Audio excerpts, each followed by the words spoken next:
లోపల ఉండేవాళ్ళు బయట ఉండేవాళ్ళు అందరూ ఏనండి జాగ్రత్తగా కూర్చోబెట్టండి ఆయన పిల్లలు. ఒకవేళ ఎవరైనా మాట అనకపోతే చెప్పు, నేను వచ్చేస్తా బయటికి. అందరూ నిశ్శబ్దంగా జాగ్రత్తగా కూర్చోబెట్టు. ఈరోజు మన వాక్యము కానుక దేవునికి ఎందుకు ఇవ్వాలి. ఈరోజు మన వాక్యం ఒక సపరేట్ సందేశం. దేవునికి దశమ భాగాలు ఎందుకు ఇవ్వాలి, దేవునికి గుప్పిళ్ళు ఎందుకు ఇవ్వాలి, దేవునికి కానుక ఎందుకు ఇవ్వాలి, ఇది మన సబ్జెక్ట్ ఈరోజు.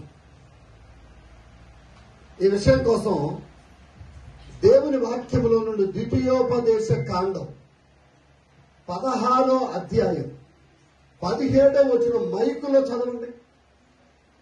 వారు ఒట్టి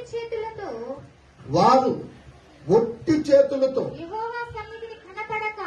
యెహోవా సన్నిధిని కనపడక నీ దేవుడైన యెహోవా మీకు అనుగ్రహించిన దీవెన చొప్పున ప్రతివాడును తన శక్తి కొలది ఇయ్యవలెను. ఎక్కడ గుర్తుపెట్టుకోండి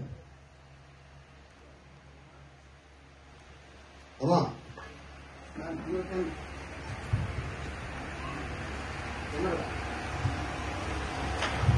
ఒక చిన్న చరణం పడదాం, ఈలోపు ఒక చిన్న చరణం పడదాం.